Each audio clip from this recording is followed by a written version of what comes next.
Business athletes, what is happening? Coming back at you with another action-packed episode. This one, it's a different one. Quite frankly, it's a very serious one, and it is different. But it will be one that I would imagine will serve you a lot. And it's the following. Get your house in order. How to stay strong in uncertain times. Basically, guys, the world is chaotic, and you don't have to be. So this episode is going to be geared around this idea of what does it look like to get your house in order. The reason why I felt compelled to do this episode at this time is because about 3 days ago, Israel and the US started a bombing campaign in Iran. And at the time of this recording, about 3 days in, there's been a fair amount of conflict. There is a lot happening, and there is a lot of uncertainty. There's a lot of damage being done. People are losing their life. The leader of Iran was assassinated. And I've come to realize that health cannot just be compartmentalized away into this little vacuum. A little vacuum of here's your pretty little nutritional breakdown. Here's your pretty little macro count and diet. Now go do that and just navigate the world, navigate this matrix, navigate the ebbs and flows of everything we're experiencing like a robot. It doesn't work that way. It does not work that way. And in fact, at the time of this recording, it's a full moon today too. And I was talking to my mastermind group about that. I said, you think about this. And this is going to sound like some woo-woo stuff to people. But I think a little bit of tactical woo can be quite useful. Think about this. The moon, when it's full, it has a massive power on the tides. High tide and low tide. Think about it. It literally moves entire bodies of water based on its pull. Now, imagine and think. Humans, what are we predominantly made of? We're predominantly made of water. So what is the physiological effect on a cellular level that the moon would have on our biology? And then you think to yourself, okay, if it's having a potential physiological effect on our cells because we're like 70+% water, what is the downstream psycho-emotional and neurobiological effect that's having? So what you'll often find is that people during sort of a full moon period, they don't sleep as well. Our kids were up at like 4 a.m. this morning. Now they stayed in bed till 6, but they were up early. It wasn't normal. And I noticed that I didn't sleep as well. And what you'll often also notice is you might feel quite tired.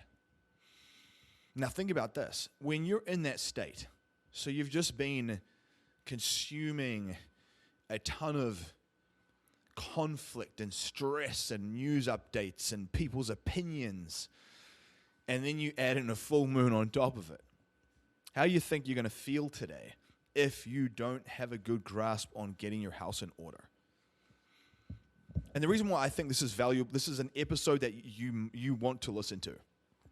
Because my intention with this is to not only give you tactical, tangible tools that you can do right now today to make sure that you are on the right track and to get you feeling good. So the tools that will help you feel good as fast as possible. High energy, mentally clear, low brain fog, good stable mood, low anxiety, good sleep, all that stuff. So that's the sort of acute response. But then even more than that, the longer term macro effect of what path do you need to be walking in 2026 to get better results in your life? Because we are in a time of contraction. And I'm going to start this whole conversation with this notion around expansion and contraction. Because this is going to frame all of this stuff up. when it comes to getting your house in order, talking about the things you should do with your diet, talking about the things you should do with your supplementation, talking about things you should do in terms of preparedness, in terms of finances and money, setting yourself up to win. Now, think about this in nature, and this even applies to the high tide and low tide thing with the moon. Think about this in nature. Like, we go through summers and we go through winters. And during a winter, you will see the leaves start to fall away and the buds drop off and everything looks kind of dead. And animals slow down and they go into hibernation. They go into their little burrows and they hibernate and they become much more inactive. Everything contracts. Everything freezes down. Contraction. And during those times, it can feel more challenging. I mean, you will know, depending on where you live, that certain points in the winter probably feel a lot more difficult for you than the height of summer. You don't move as much. You've got more cravings. You feel more tired. You're not getting outside as much. You're less motivated to train. Contraction.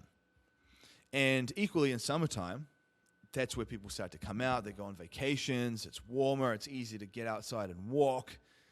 You know, you're more motivated because you know you have some vacations and things coming up soon, so you want to get in shape for those. It feels like you're in a period of expansion. And you can even think about, a woman giving birth. She'll go through a period of contractions first. And there's a pain with that. There's a discomfort with that. And then the expansion and the birth of your child. That's that contraction and expansion. Both are an inherent part of the process. Both are a necessary part of growth. You can't have one without the other. And the same thing is true for our sun. So our sun is a star. And most people don't realize that even through a sun's life cycle, it expands out into a red giant. And then it contracts down into a white dwarf. Expansion and contraction. You see it in the economy. You see it in the stock markets. Whether you're investing, you'll be going through periods of bull markets. A bull market is where everything's going up and everyone feels like a genius. And then equally, bear markets. And everything's contracting down and people are sucking liquidity, their fiat currency, out of the markets. They're playing a defensive, cautious, scared game. Expansion, contraction. We can see it across universal principles from giving birth, winter and summer, the tides, the birth and death of a star, the economy, human behavior, all of it. And so I say this because right now we are in a maximal contraction period. Maximal contraction, where the economy is grinding away. People are fearful. Their portfolios are definitely not at an all-time high for most people. So they're scared. They're uncertain. But beyond that, just this macro contraction where we see war and conflict and uncertainty on a geopolitical level. And I don't know where you stand with a lot of the geopolitical stuff, but one of the things that I will tell you is that when I became a husband and a father, I started to think about these things more. Because all of a sudden I realized that this was so much more than just my life. That I wanted to try to prepare. I wanted to try to pivot. I wanted to try to be ready for what was coming so I could give my family the best life possible. And so for that reason, I started to learn more and more about geopolitics and investing and all these different things. So all this to say, I'm not a pro, but I have a pretty solid knowledge base across the board. And I'm going to share what I'm doing and the way I'm thinking today. And if the shoe fits, wear it. You're more than welcome to do something else. But I say this because right now we are in a time where the world needs more leaders. The world needs more strong, confident, competent people. Because not only are we seeing a lot of geopolitical unrest and war, but the potential start of a World War III. And it could escalate very quickly. But also all the stuff with the Epstein files, all of that stuff, that's a whole other thing. It's a whole other thing. And then your perspectives on some of that stuff. So it's all this to say that you need to get your house in order, and you want to take this seriously from a place of you become the high tide that rises all ships. Part of the reason why we get ourselves into these challenges as a society is because strong men don't step up to the plate and lead. They're self-conscious, or they talk themselves down, or they don't think that their life can change anything.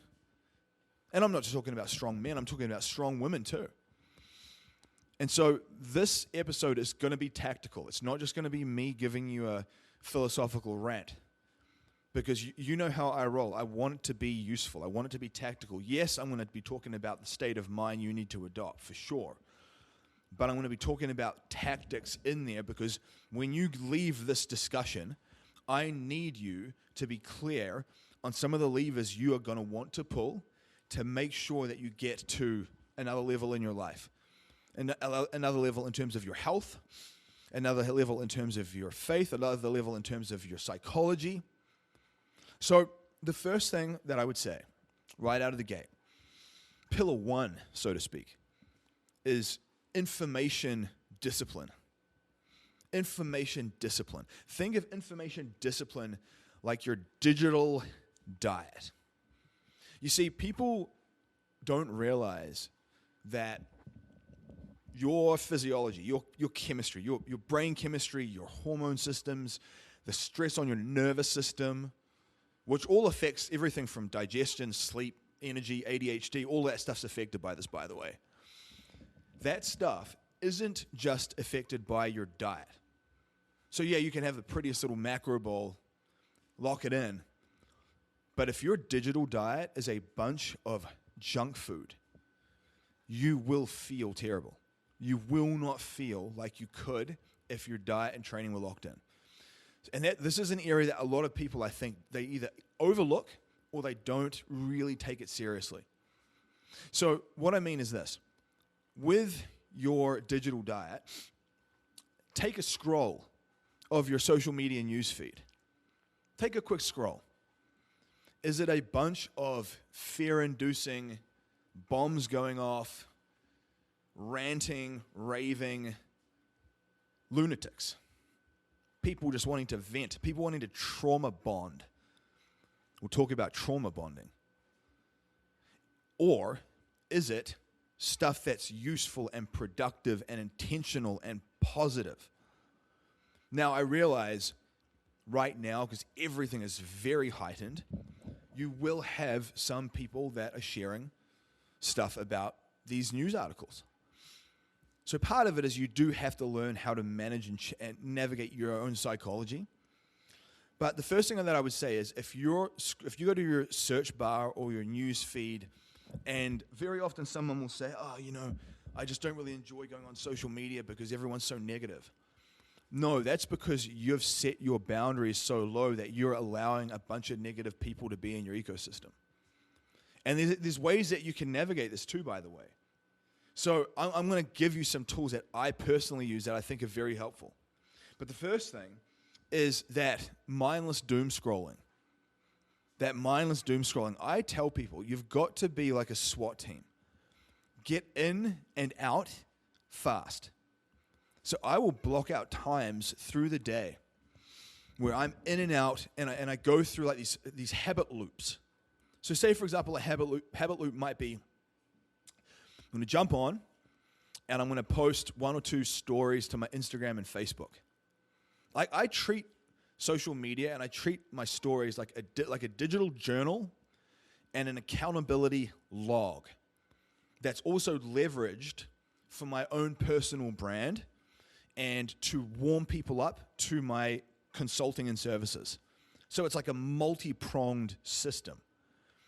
Now, I like to use it as a digital journal because I feel like there's something powerful about creation when it comes to expressing your life, expressing the things that make you unique, and sharing that from a place of being a lighthouse. So that's the first thing that I think is important, is like think of it like a digital journal and share the pillars of you. So the pillars of you, think to yourself this. What are the things that make you who you are? Do you love certain types of food? Do you love cooking? Do you love baking? Do you love making sourdough bread? Do you like gardening, homesteading? Are you a mother? Are you a father? Do you love guns? Do you like cars? What are the things that make you who you are? Is it your faith? Now, write down anywhere from 5 to 8 ideas. Those are the pillars of you. Now, what you want to be doing over time is you want to storytell around those pillars. You want to rotate through those pillars and storytell around them. I want to talk more about what this looks like in a certain part of this episode. I just wanted to start by saying that, because if you want better people, if you want a better news feed, if you want a more positive environment, it starts with you, my friend. It starts with you. Because very often, if you're like, oh, everyone sucks, more than likely it's because either you suck right now or you're just posting and contributing nothing at all. And you're just like consuming the doom scrolling.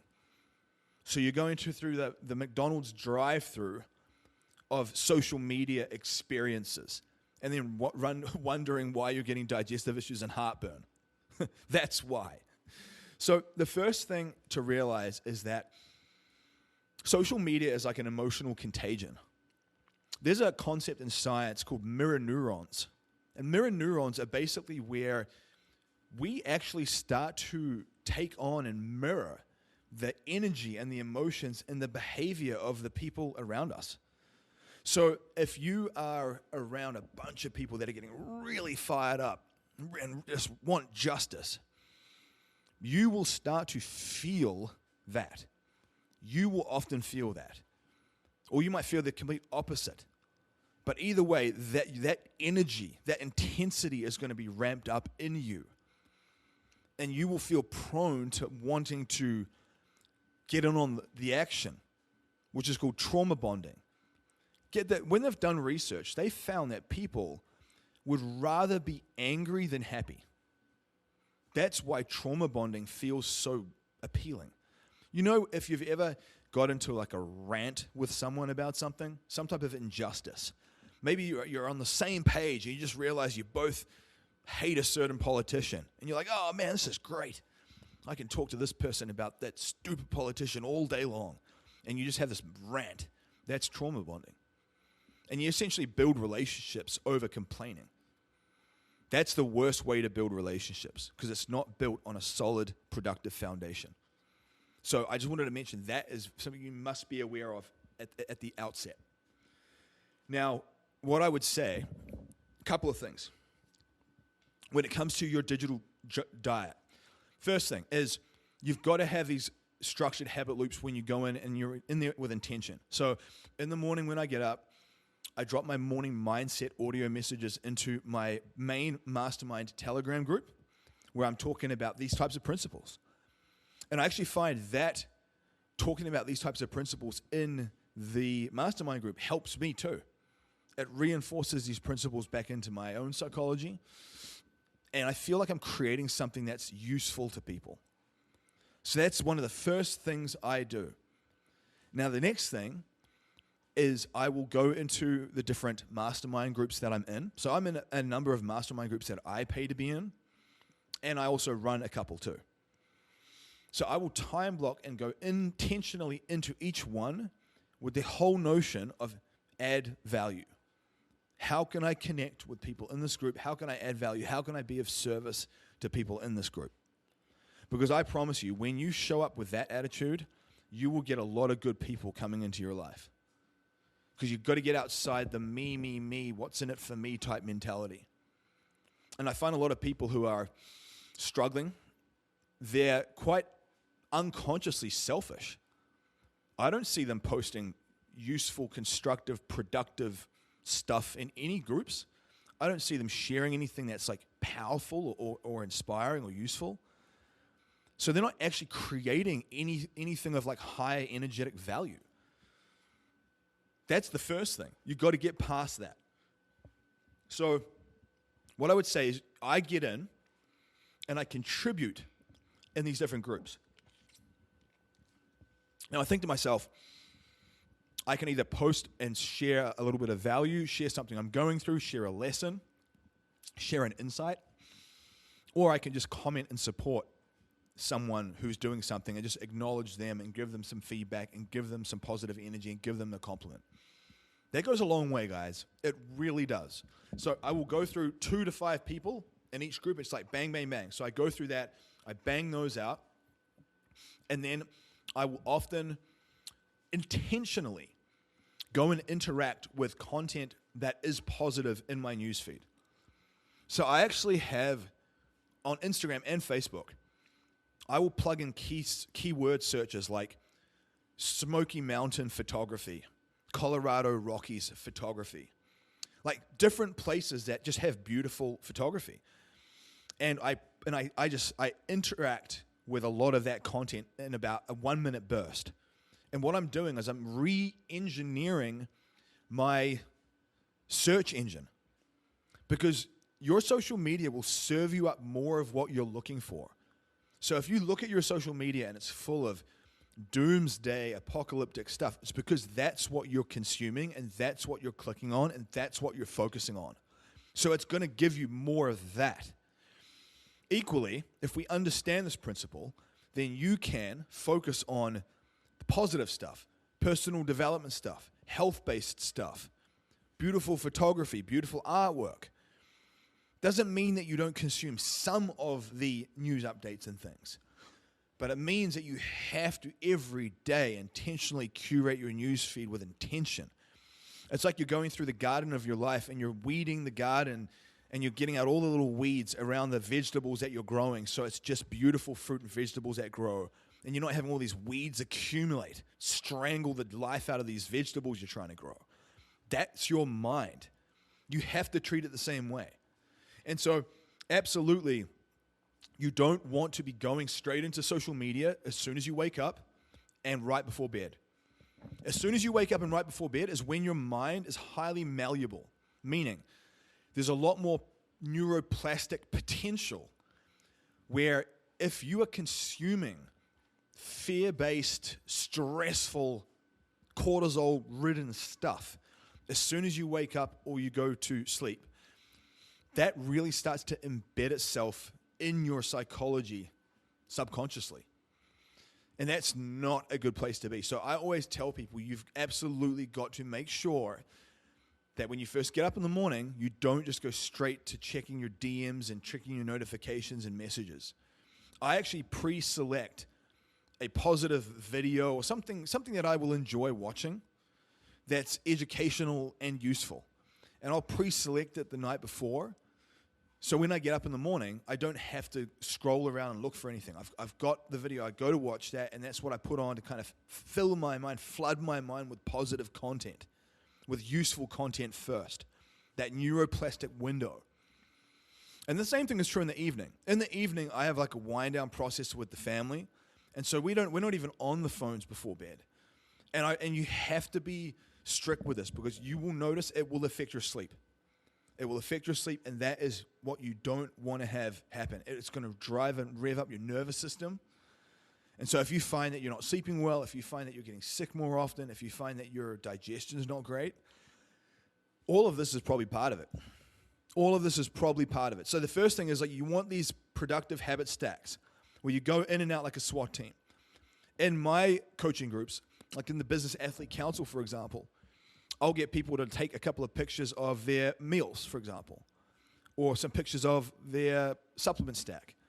And I'll get them to post certain things in the group that I can come in and support them with and review and give them some feedback on.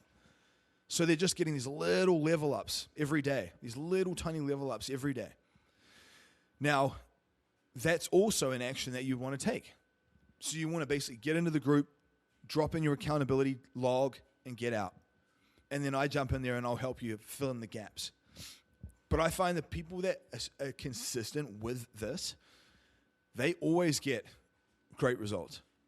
They always get the great results long term. It doesn't mean they don't struggle, and it doesn't mean they don't have challenging days and weeks, but they're showing up and they're creating that useful data. They're putting that useful energy out there, and that will come back to you. So outside of being intentional about where you're going on social media, I would say make sure that you unsubscribe and unfollow anything that's just super inflammatory. Or at the very least, on Facebook, you can snooze things for 30 days. Snooze it for 30 days if you have to. And you can especially do this with family and friends. You might find that someone's going through a period right now where they're out of control, and you don't want to have to necessarily try to coach them or give them feedback. You're just like, I don't have the bandwidth for that. So that's where I will snooze people for 30 days. And if they do pop up again in 30 days' time and they're still crazy, I'll just snooze them again. But that way, you're removing some of these weeds from your garden. You've got to be strict, and they won't know that you did it. So you don't have to explain anything to anyone. Now, there might be people that you just remove completely. It might be someone that added you on social media and you don't know who they are, really, and they're just being super negative. Just remove them. Don't feel like you have to accommodate everyone because you're worried about hurting people's feelings. They won't even realize you're gone. So I cull my list. I remove people that I don't know, that I'm like, okay, this person's not bringing any value to me. Gone. Or, like I said, snooze people and curate your feed. You need to curate your feed. That's how you create a whole food digital diet. A whole food digital diet is the pillars of you searching those things, you following pages and accounts that promote those things. Like for me, it's like I love, obviously, workout stuff, health-related stuff, psychology-based stuff. I love homesteads and barndominiums. Love traveling between New Zealand and the Smoky Mountains. I like stuff to do with, being a husband and a father. And so those are the things that make me who I am. And I storytell and I focus on those things first and foremost. So that's the first part, is you've got to focus on a whole food digital diet, because if your information discipline sucks and you're getting a digital junk food diet, that will have a really negative effect on your sleep, on your gut, on your nervous system. And you can do all the microgreens and the broccoli sprouts and all the macro bowls in the world, but if you're redlining that perceived stress system in your body, you will not feel good. You will not feel good. So the first thing is to address that system. The next thing is to understand that there are other tools, there are other lifestyle tools that can help you manage your physiology.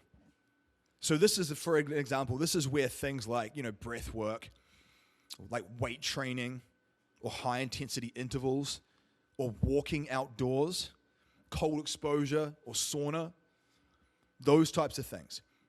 So all the stuff I just mentioned, the reason why it's useful is because it essentially helps you navigate and manage your nervous system.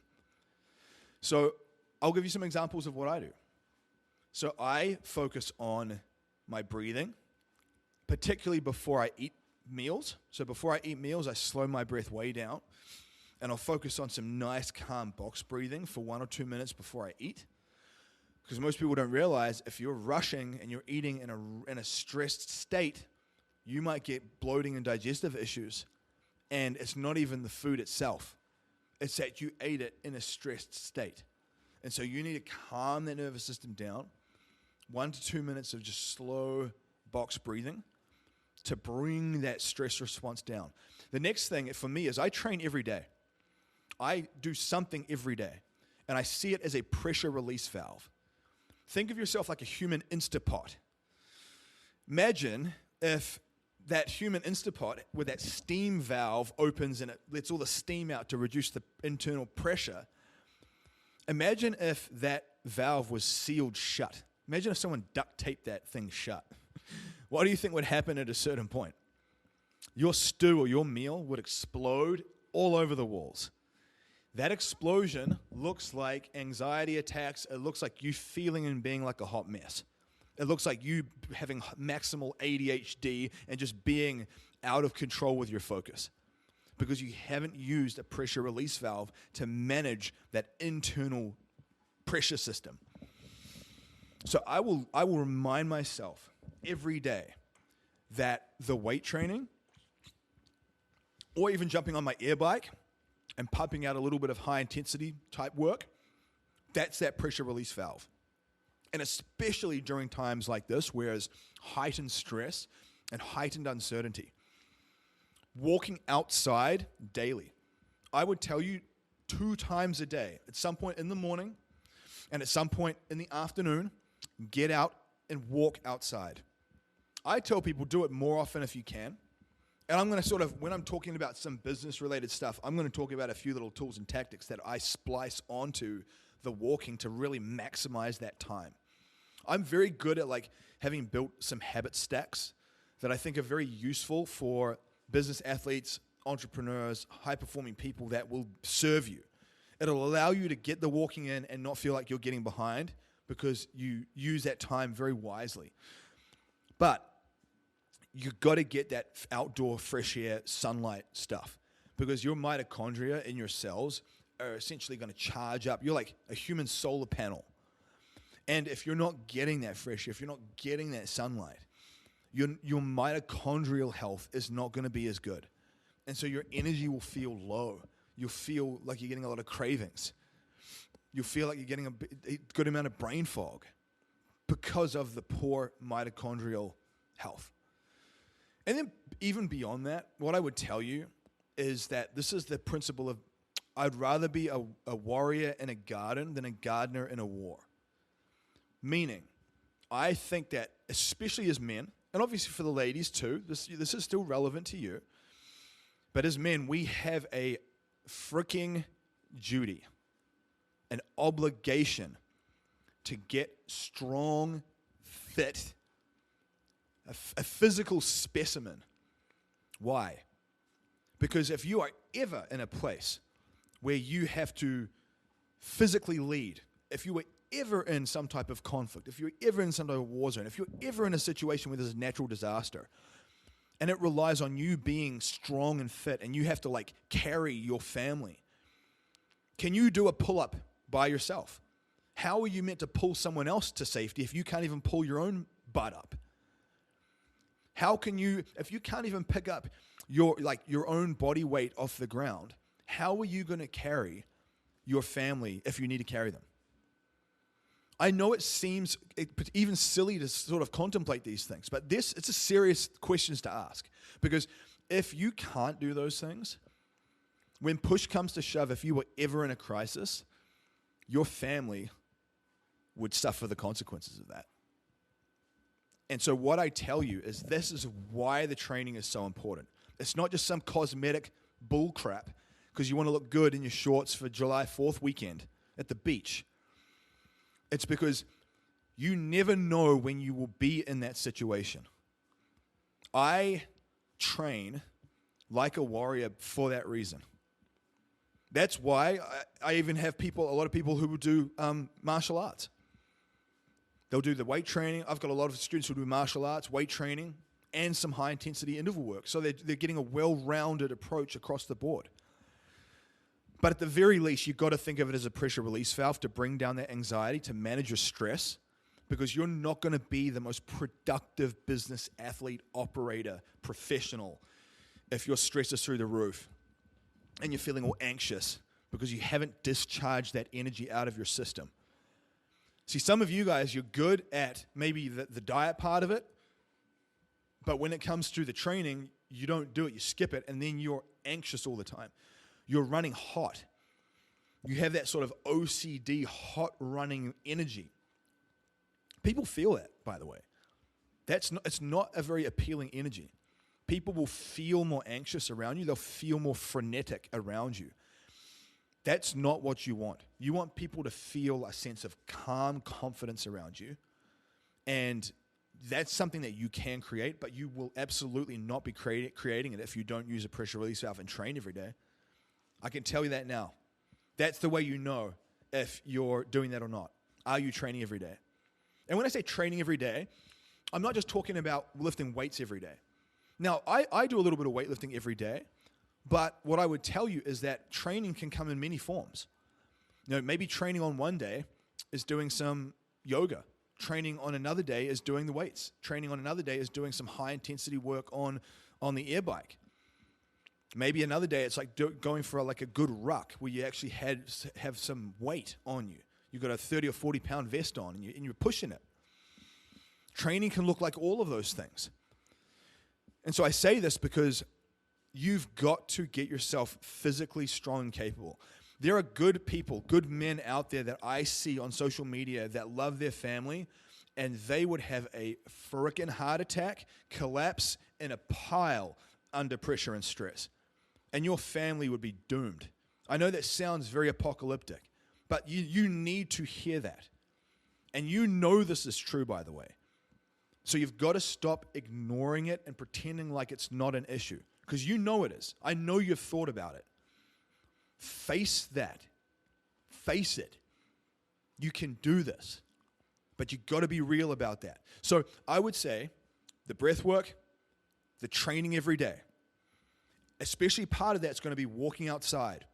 You need to charge up that mitochondrial health, and you need to move your body more to generate more energy.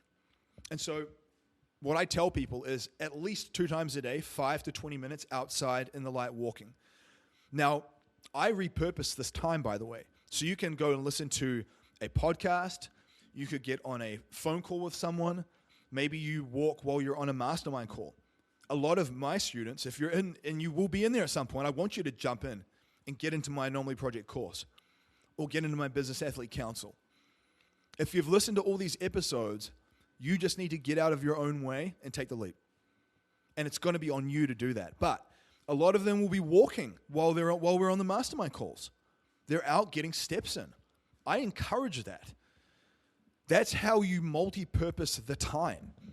Now, beyond that, I even have a really useful strategy where I have AI pulled up on my phone. So whatever AI platform you use, ChatGPT, Grok, Claude, whatever you prefer, and I have a chat thread in my AI that knows how to speak like I do.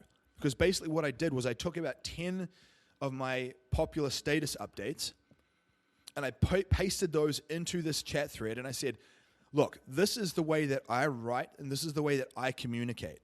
These are the types of words that I use. I want to be able to dictate verbally by sending an audio message into this chat thread, and I want you to take what I say, and I don't want you to change the wording. I just want you to clean it up. So make it grammatically sound. Make sure that we remove any filler words. You're just cleaning up the writing, so when I copy that and I send it, it looks intentional. It doesn't look like it's one big block of like talk-to-text type stuff. And so I'll be walking, and I'm putting together emails to send people. I'm having sales conversations with people. I'll be sending coaching material to different students. I'll even get a number of social media posts put up. I'll be responding to different students' questions in the Business Athlete Council, and I'll be on their posts giving them like an in-depth response. Multiple paragraphs sometimes. And it takes me about 30 seconds.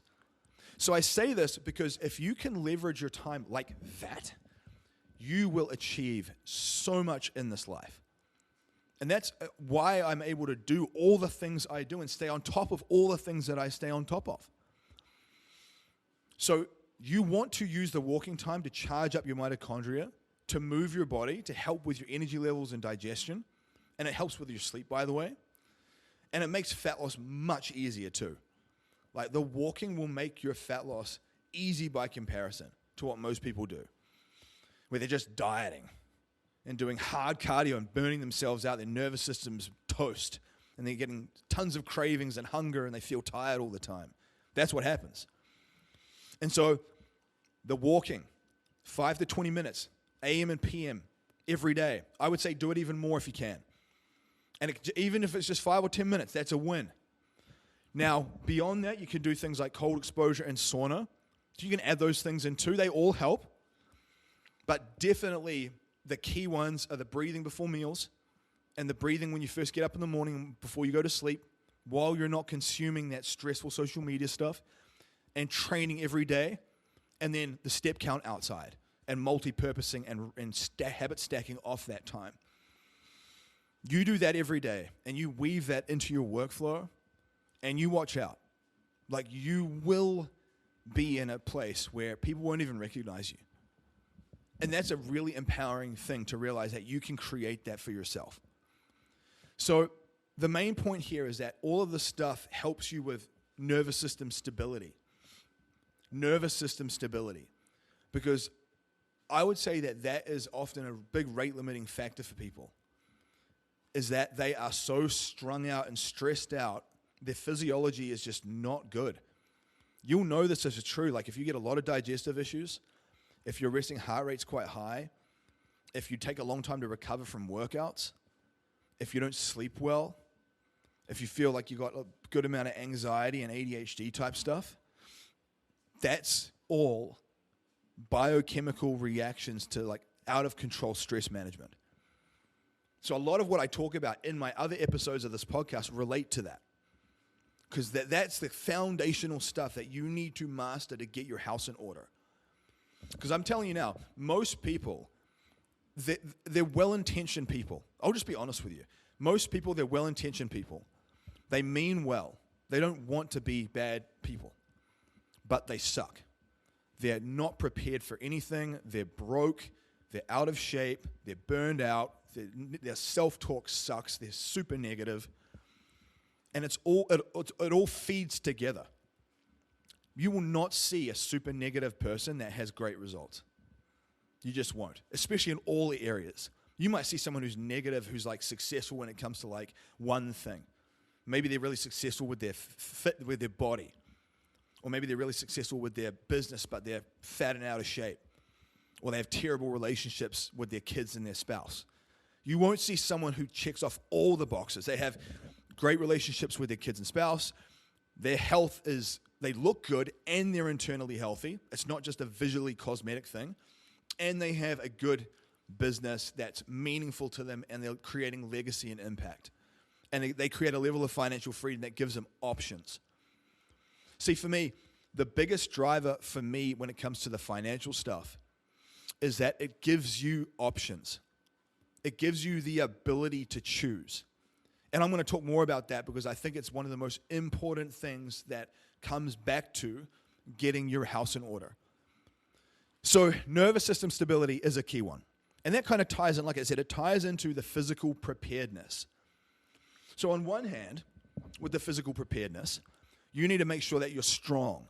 You need to make sure that you've got good mobility. You need to make sure that you can carry and handle your own body weight. That your VO2 max, your cardiovascular output is good. Meaning over time, is your resting heart rate going down and your heart rate variability going up? You want to see that long term. You want to build your grip strength. So all of those things long term are things you want to enhance and master, because that's going to be the stuff that you need as a leader under pressure and stress. But also, even outside like an acute situation where you would need to act, if you're not that healthy, if you're overweight and you're 20 pounds overweight and your heart health isn't great because of that and your heart rate's kind of high, you will be way more prone to anxiety, and that anxiety could even potentially become some type of heart attack situation. So you really want to think to yourself, how do I need to be? How does my physiology need to be to make sure that I'm not giving myself a heart attack or a stroke, just trying to push my business and get some financial freedom? Because I see people do that too. I see a lot of these business guys, maybe you're one of them, you just spend all your money on business-related stuff, and then you don't even focus on your health. Or you just bootstrap it. You might get, a graphic designer and a marketing team and, people to help you with your business. And then you just go super cheap, bootstrap with your health stuff. And then you wonder why that result in that area of your life is not good. Remember, if you pay peanuts, you will get a monkey. And that's how most people behave.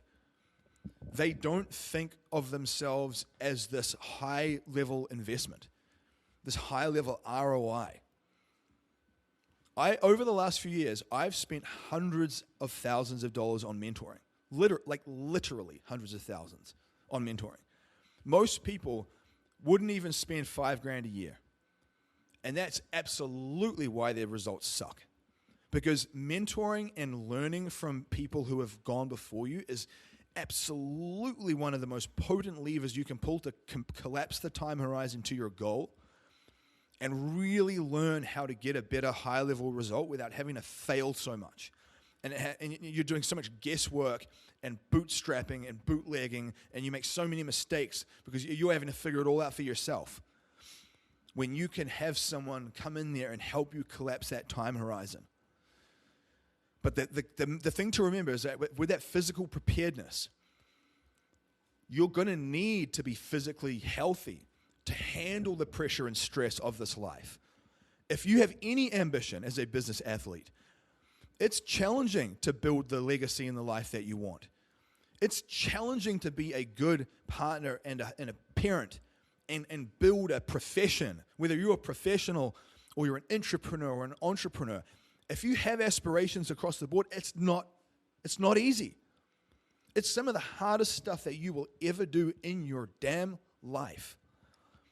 And if you are overweight and you don't have the physiological resilience, your body will break way before everything else does.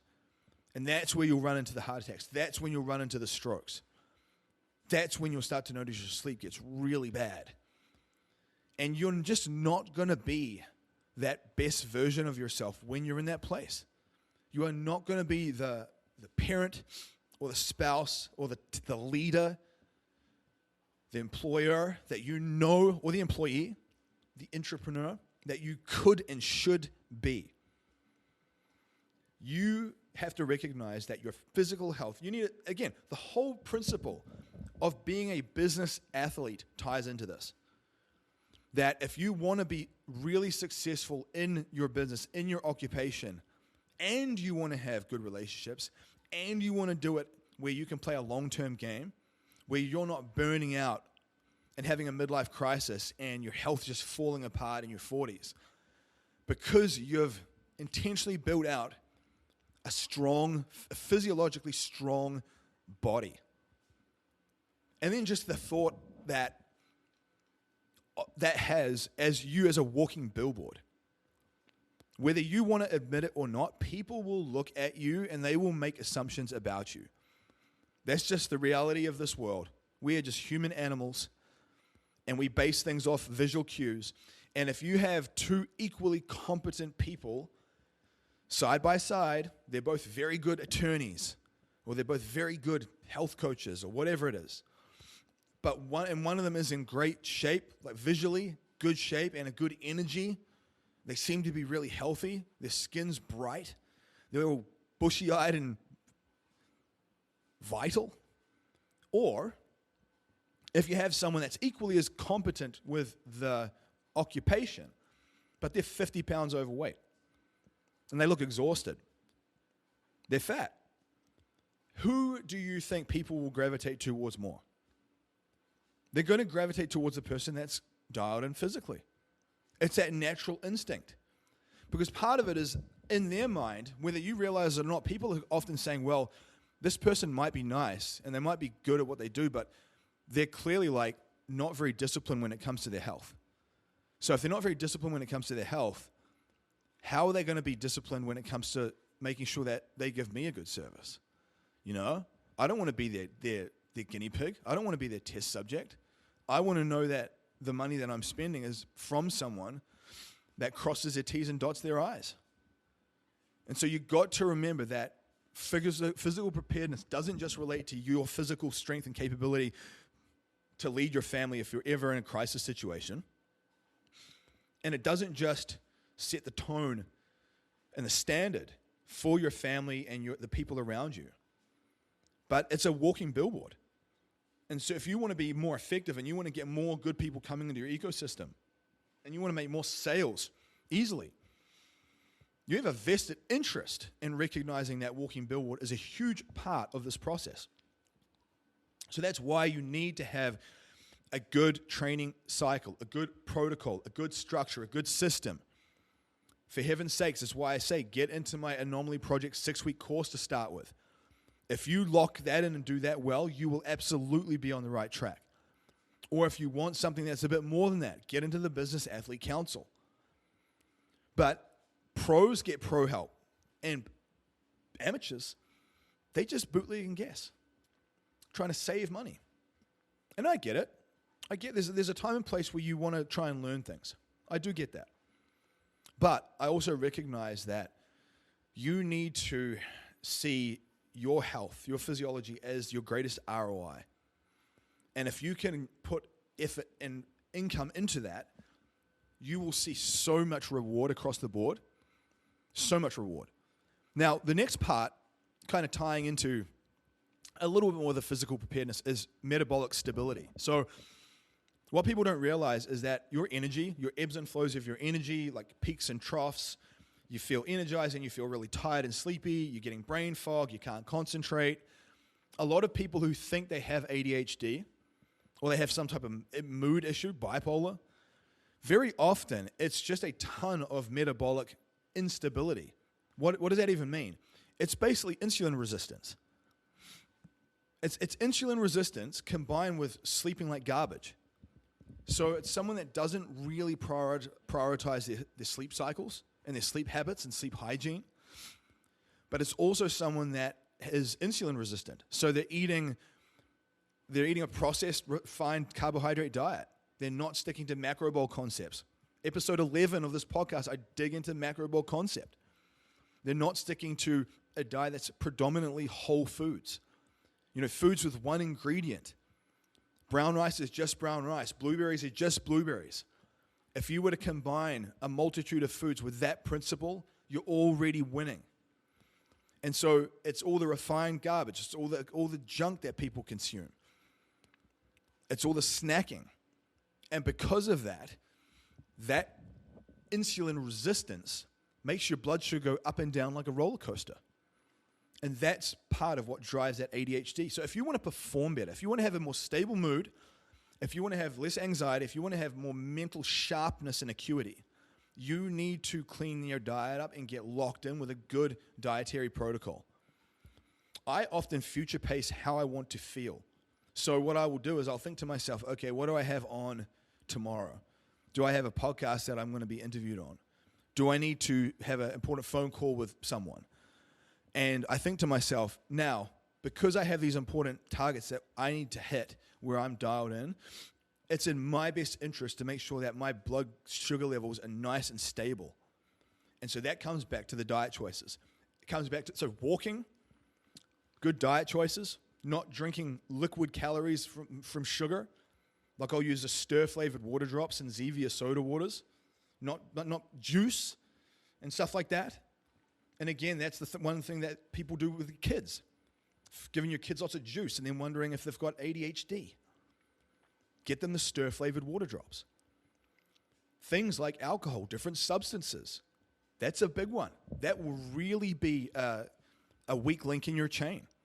You've got to find good upgrades and good replacements for those habits.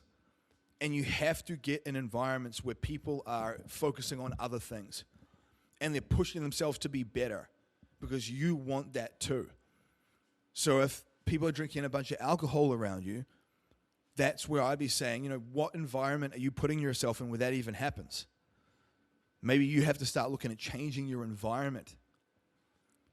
But so with metabolic stability, it's going to be substances, it's going to be prioritizing sleep, it's going to be micronutrients and the macro bowl concepts to stabilize that blood sugar level, get it nice and balanced, because that will absolutely drive a lot of those metabolic issues that you have, and that really shapes how you perform, how you feel and how you perform a lot. The people that I see get the biggest mood swings and they're irritable and they're cranky and they're really sort of negative, they're the ones that pound the most junk food. It's this vicious cycle. And so you need to get around more people that hold themselves to a different standard. And you need to just continually challenge yourself and find healthy food upgrades for those things. The healthy food upgrades are healthier options for those old vices. Something like Macro Mike baking mixes. I talk about this a lot in many of the episodes. Macro Mike has some high protein baking mixes that I think are really useful. Very clean, low in allergens, so it doesn't cause a bunch of inflammation in your body. It's exactly what you want. Now, outside of recognizing that your diet is going to drive your psychology and your brain chemistry, and it's going to drive how efficient you are and how good your energy is, and then beyond thinking about your physical body as a walking billboard or literally needing to be physically capable under a high pressure situation, outside of those things, I would say that there's a leadership and confidence component to this. So I've found that the more I've gone into coaching, the more I've gone into understanding sales and communication, and the more high-level people I've worked with over time, it really does, it helps you build a level of confidence as a leader. And part of that is like you just have to do it. So for example, that's also why I always tell my people, hey, like post your accountability stuff in the group every day. Post in your stories. Do what I do and use social media like a digital journal where you're sharing the pillars of you. And outside of that, use your stories as a digital accountability log. So you're being accountable to something greater than yourself. And in that way, it not only doubles as an accountability log, but people will see what you're doing. And if it ties into and relates to your service or your brand, that opens doors. That really does open doors. And especially from a personal brand building perspective. But the reason why, and I do obviously a lot of videos, a lot of little videos, 60-second stories. I'll post videos in my coaching groups. I put myself on video every day. And what I found is that makes you much more articulate and confident to communicate. And I will tell you that your ability to master communication and hold a compelling conversation is a superpower. And it's something that you can learn and cultivate and get better at. So I absolutely think that you leveraging social media as an accountability mechanism, treating it like a digital journal, posting your stories or posting in my mastermind group when you get in there, all of those things will help you harness your channels of communication. But you've got to start and you've got to show up and you've got to do something. Get your foot in the door. Because remember, the more confident you are, the better you are at communicating, the more physically competent you are. Like your family, your spouse will feel safe with you. She will feel like you are providing that security and that stability because you're a strong, capable leader. She's not going to be worried, what happens if Johnny falls over and has a heart attack because he's 30 pounds overweight? I'm not big enough to carry him. You want to create a sense of stability and security for your family. And then beyond that, your kids are going to feel your nervous system before they hear your words. So if you're super strung out and stressed, I would not be surprised if you look at your kids and they are a miniature version of that. And that's hard for some people to hear. But I say this because I've had to really work on that aspect of stuff. My tendency in the past would be to be quite high-strung, quite frantic, like a go-getter, someone who gets stuff done, but at just this cost of like stress. And what I realized was that when your family gives you pushback, part of it, it's like it's that mirror neuron thing. They're mirroring your energy. And that's why it triggers you so much, because it's uncomfortable, because it's you know that it's coming from you. And so learning how to study leadership, learning how to communicate more effectively, is just such powerful things. And even just as much as part of the reason why I work out at home is so my family can see me train. They can see what I do. Like, I want that to become the norm for them. I want my kids to look at that, and that's just how we operate. And so that it's in their face, it's in their environment all the time. So that's partly why I train at home, because I want to model that. We homeschool because we want to model what it looks like to work on in entrepreneurship and work on communication skills and the ability to sell. Do you realize that you are a salesperson? You might go, well, I don't sell anything. No, you do.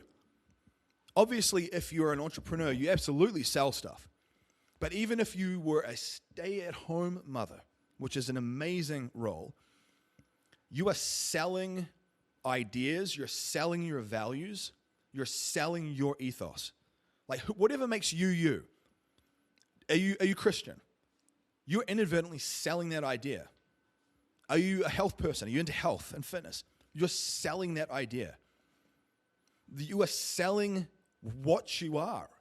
And that's why I tell people the best form of advocacy for promoting anything is for you to be a lighthouse. For you to be a lighthouse. A mentor gave me this great story called the Lighthouse and the Tugboat. And the tugboat is in the harbor, and it has a boat. There's a boat coming into the harbor, right? And the boat needs to go from A to B. It needs to get across the harbor. It needs to navigate some rocks. There's some stuff it has to get through to get to its destination at this pier. And that little boat could be your kid. It could be your partner. It could be your employee. It's going to be someone in your life.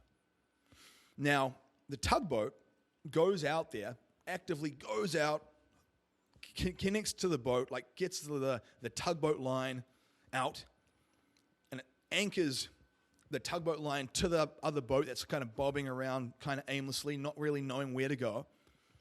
And that tugboat pulls that boat using force.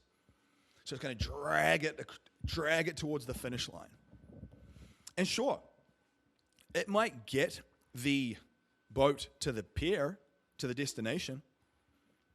But what happens when that tugboat then lets the line go and it just goes off to do something else? What happens? That boat just bobs around aimlessly. The boat never learned the skills, the competency to maneuver the sails and navigate the high seas and the winds. And so it just bobs around, and more than likely it's probably going to go off and hit the rocks. Whereas if you're a lighthouse, you just illuminate the path. You don't even use physical force. Physical force looks like nagging. It looks like coercion. It looks like gaslighting. It looks like these holier-than-thou speeches, righteous, where you're telling people what they should do. You're shooting all over people. Do you shoot all over people? And that energy is the tugboat. Whereas the lighthouse just illuminates the path. It just is. And what it does is it gives the boat the exposure and the skills to learn how to navigate the winds and the rocks itself while still being guided to the destination. That is how you want to live your life, by being a lighthouse. And all of that stuff that I just mentioned, the selling, the communication skills, the confidence that you have, it all ties into that. Because people will feel your lack of confidence, and very often what you'll notice is that they become unconfident too. So you need to recognize that you cannot compartmentalize away your health, like your diet, from the rest of your life, or your training from the rest of your life. It all ties together. Because you're a walking billboard, you're the high tide that rises all ships, you're a lighthouse. You are the example. So that's why the leadership component is so important, because also, if you work on and cultivate yourself to a higher level, everyone in your family will trust you and just turn to you. When they trust you, you will move mountains. Because now all of a sudden you're not having to navigate and deal with pushback from your partner because you want to do something, but you've been proving that your track record sucks. That you get the coaching and then you just stop doing the thing and you flip-flop and you start and stop. And they see all that start and stop and flip-flop and they don't even trust you. You need to cultivate that back.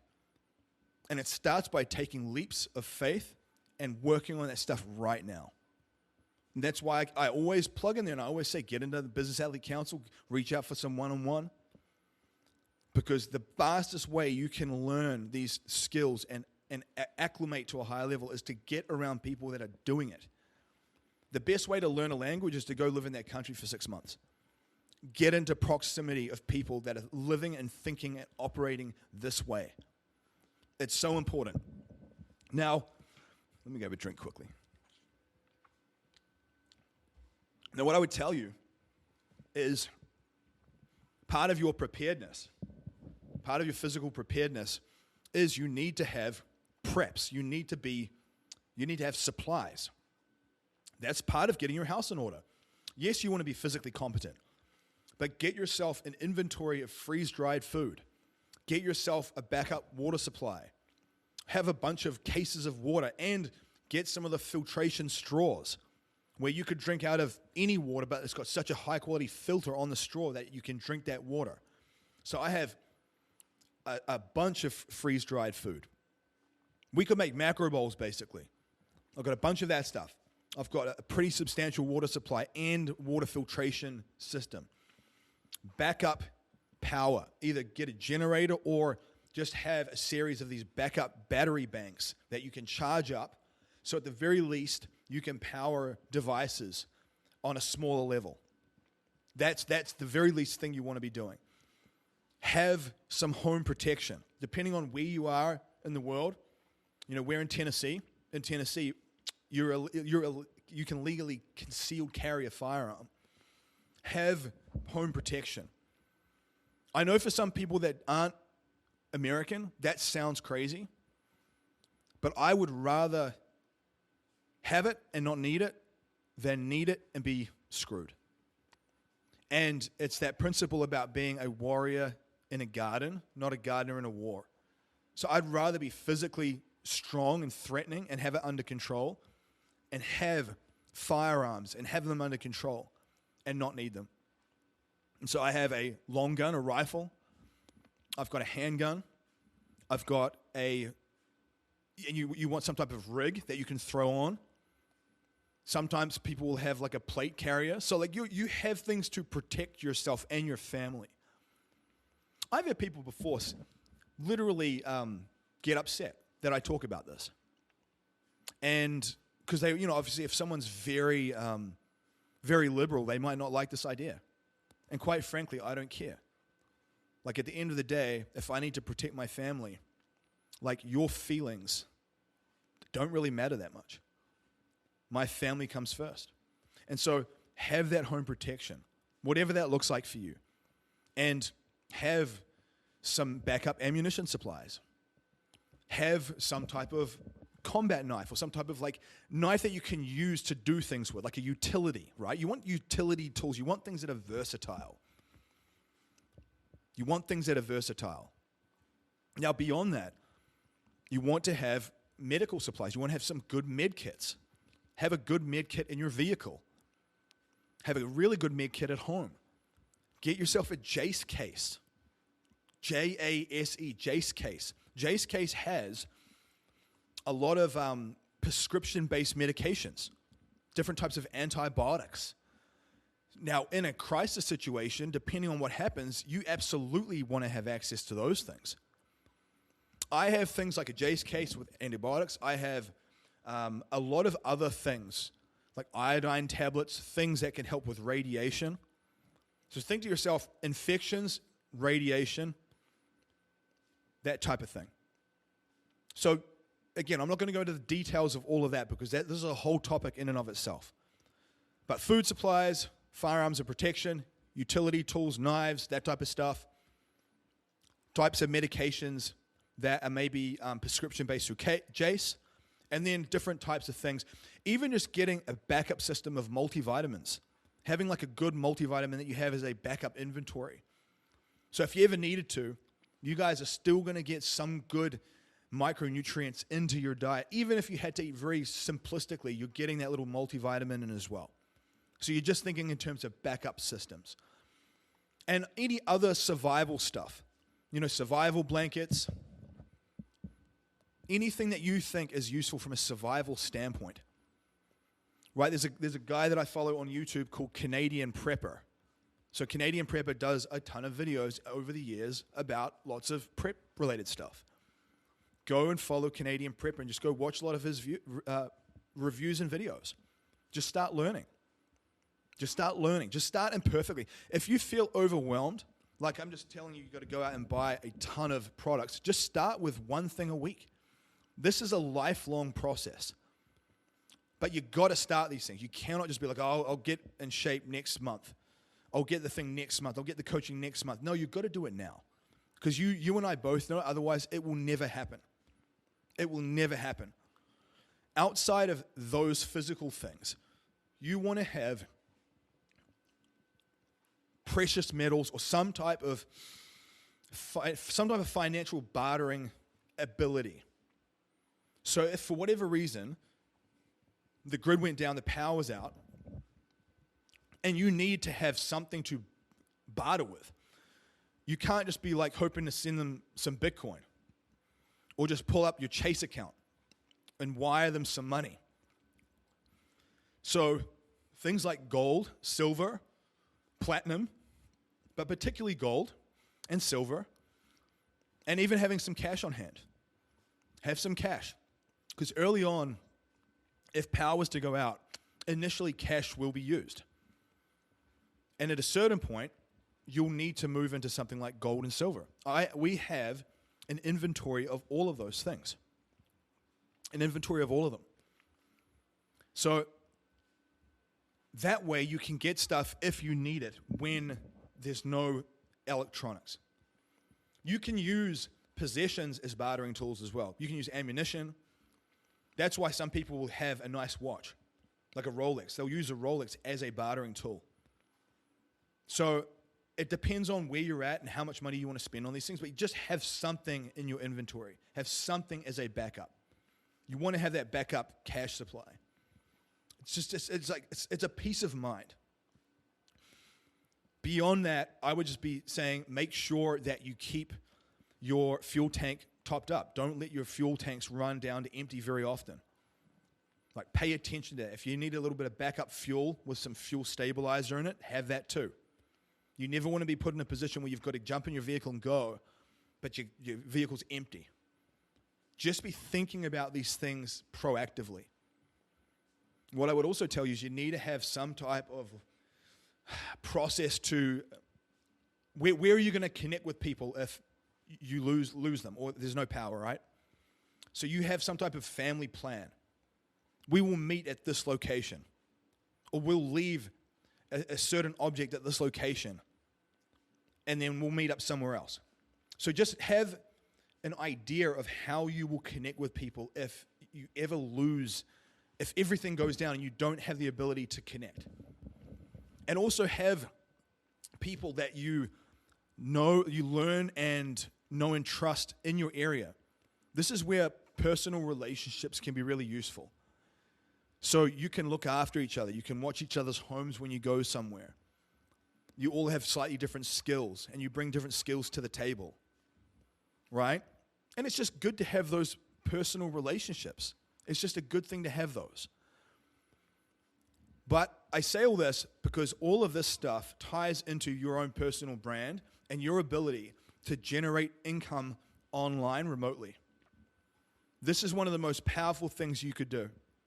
Because if you are solely dependent on a physical job at a physical location, you're anchored to that location, and if anything was to happen in the area, it would potentially impact your ability to generate income. So yes, you want to have an investment portfolio. Yes, you want to have investments across the board, whether it be stocks and crypto and real estate and precious metals. Yeah, you want those things. But you need to have and make sure that you are thinking of creative ways to generate income. I'll give you an example. So for me, with the Business Athlete Council, with people that join my Business Athlete Council, at least as it stands right now, at the time of this recording, this might change.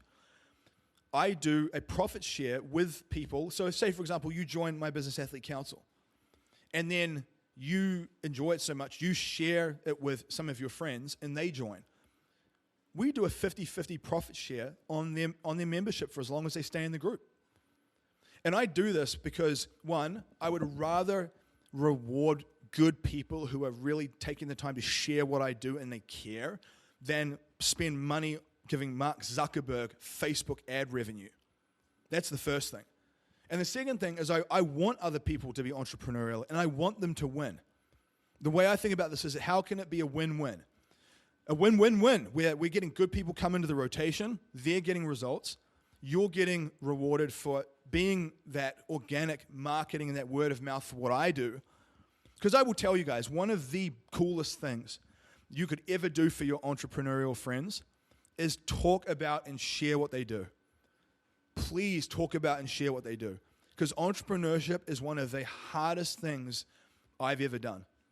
And it's such a nice feeling when you have people that come in and they really want to see you win.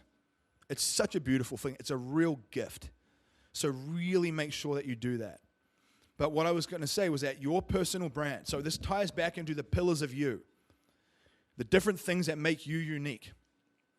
And what you want to be doing is you want to be using social media, Instagram, Facebook, TikTok, that type of stuff, and story tell around those different pillars.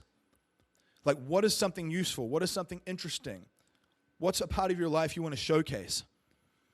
And you sort of just create a narrative. You create a story around it. You create a lesson.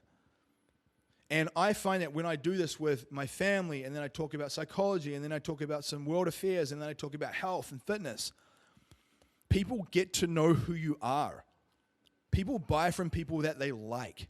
And also think about this. If you have one person, you have two people that are in the same industry, and let's say they have a cleaning company or a plumbing company, and you have one of the CEOs who's very active on social media and they're posting their life and they're sharing like little bits of wisdom and they're on video talking about mindset and just showing their life. They're showing who they are. And they're a good plumber or they're a good cleaner. And then you have someone else who is as competent with the skill but doesn't post anything ever. They're like a ghost on social media. Who do you think most people are going to go for when they're searching and trying to do a bit of due diligence on whether they want you to clean their house? Who do you think they're going to go for? They're going to go for the person that they feel like they can trust. They're going to go for the person they feel that connection, that bond with, all because of the way you showed up on social media. So you are a personal brand, and you have to start building that as a backup system. So a big part of, with my Business Athlete Council, a part of that is kind of talking about these things. I talk about these strategies. I talk about entrepreneurship and business from a performance standpoint. Because if you don't recognize the power you have at your fingertips with social media and your personal brand, you are leaving so much on the table. So much. And the other component of it is finding smart ways to affiliate stuff. So setting up an Amazon affiliate account. Or if you use peptides, go to that company and ask if they have an affiliate program. Whatever products you like using and frequent, get an affiliate set up with them. So when you talk about how much you love taking these particular supplements, you're like, hey, by the way, if you want to try them too, here's my code. Because at the end of the day, you can be fit and healthy and strong and even have a good mindset, but if you don't have the ability to move people online and build momentum if you need to, you will be leaving an entire pillar out of the equation. I do this because it's given me the ability to live in the Smoky Mountains remote. We've been able to travel all around the US in our RV. We've been in our 44-foot RV traveling, and most of the people that are at these RV campgrounds are like retired people, because at that point they want to explore and they have the money and they go and explore. And so often we would build these great relationships with these retired people with all this wisdom. They're like surrogate grandparents to Zia, my daughter. And they would often say, you know, I wish that we were able to do what you're doing, to be in your 30s or 40s and just to be living life on your terms. You know, some people will look at that RV travel and they'll be like, oh man, I don't want to live in an RV. That's not nice. That's not fancy. Well, you just got to remember that it's not about the thing. It's about the result, the feeling the thing creates. Just like the person wants to have the penthouse in New York over Central Park, and that looks like freedom to them. Being in a rustic mountain by a beautiful stream with my family, that's freedom to me. So recognize that this gives you options. It gives me the options to be traveling in the RV anywhere in America if I want. It gives me the options to be back here in our rental property. It gives me the options to pay for our rental property down in Louisiana that we have as a part of our portfolio. It gives me the ability to travel between here and New Zealand to see my family back in New Zealand, and I can stay for 6 months if I wanted. Options. And there's so much upside potential. And it makes you much more disciplined with everything else. Because when you realize that there's so much upside potential and there's no safety net, you are going to move heaven and earth to get amazing results in your life. Because you look at your family and you realize you don't have a choice. I put myself in that position. It's never easy, and it always involves a leap of faith. See, so many people, they wait for the perfect window, and there never is a perfect window. And so they wait their whole life. And then that's when you start to have a midlife crisis, because you're realizing your life's just passing you and you're not doing the things you wanted to do. And so personal brand. Help, model from people that are already doing it. I would tell a lot of you guys, follow closely the way that I post and interact and do stuff on social media. Because I've been able to generate amazing income organically without any paid ads by doing all these things that I'm telling you. And part of why I stay strict with my diet and I push hard and I do all these things is because that means I'm a walking billboard. I'm an example of the product. And people can see that it works. And that is just so powerful. And you never know when you're going to be in a position where you need to move somewhere else, or you need to stay at home because you're just in a situation where you don't want to go somewhere else, or you just can't get to the work location. It gives you options. And I would tell you that this even comes back to the way you see investing in yourself with coaching. There's a difference. I find there's two types of people. One is they say to themselves, either I can't afford that, and they don't try to even figure out what they should do, or they say, I'll do that when. I'm in this busy season, I'm waiting for some deals to close, I'm waiting to get my tax filings back, and blah, blah, blah. There's a whole bunch of stuff, requirements that has to take place before they make the leap. And I'm telling you, 9 times out of 10, that person does nothing. You have the odd person that does, but it's few and far between. The certain type of person I see, the ones that are really successful across the board, they are the ones that take those leaps of faith and they figure it out. They have a mentality of, I will build the bridge as I cross it. I will build the parachute as I jump out of the plane. And to some people, that looks like insanity. It looks like being risky. But these people who are successful, they realize that it's rite of passage. They realize it's an inherent part of the process. And you cultivate the ability to have faith in yourself to figure it out. Cultivate the faith in your ability to figure it out. And also to see getting like health coaching from me, for example, as an ROI. The amount of people, I see that I could help you improve your energy and your brand and as you as a walking billboard, and your mood and your temperament, where you are interacting with your family way better. You're much more effective communicator when it comes to your business. You look freaking healthy and vital, so people are just drawn to you. You're a lighthouse. And then all of a sudden you start closing more deals and you start getting more business and you have a better connection with your spouse and you're more of a positive influence with your kids. They listen to you more. Like that to me is the foundation of a beautiful life.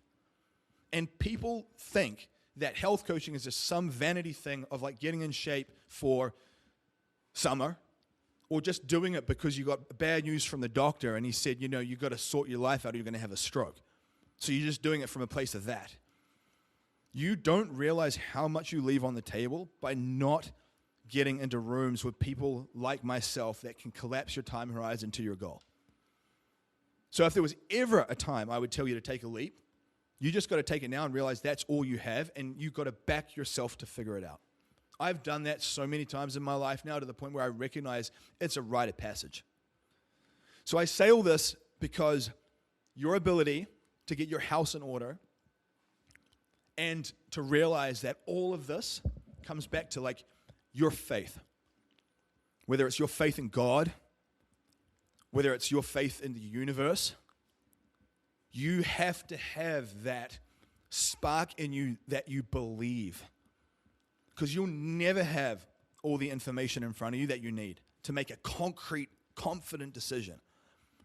You have to have that little leap of faith to catalyze the change. And it comes back to like your faith in God, your faith in the universe, whatever you believe. But you've got to have that.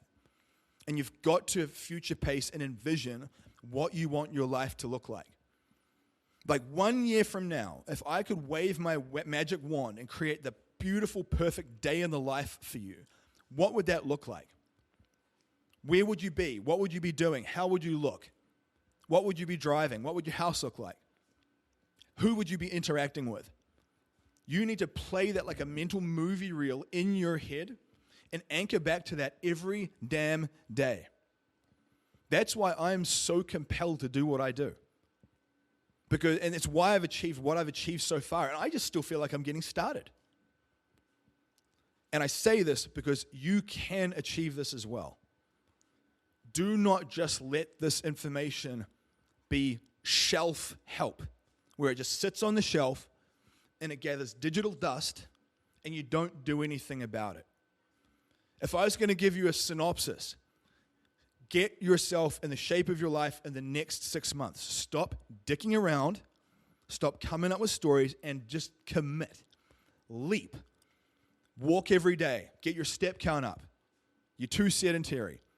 Get to bed earlier. Stop staying up so late, gaming and watching Netflix and all that goofy stuff.